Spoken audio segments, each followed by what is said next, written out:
in today's tutorial, I'm going to show you how to change the default action that's performed when you push the power button on your HP laptop, tablet, or desktop computer. So this should hopefully be a pretty straightforward process, guys. And without further ado, let's go ahead and jump straight into it.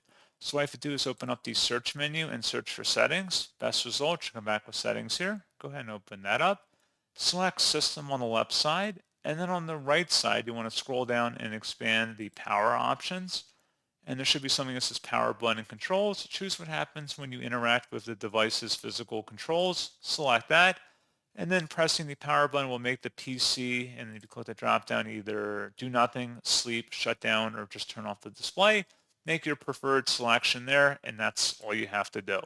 So as always, thank you guys for watching this brief tutorial. I do hope I was able to help you out, and I do look forward to catching you all in the next tutorial. Goodbye.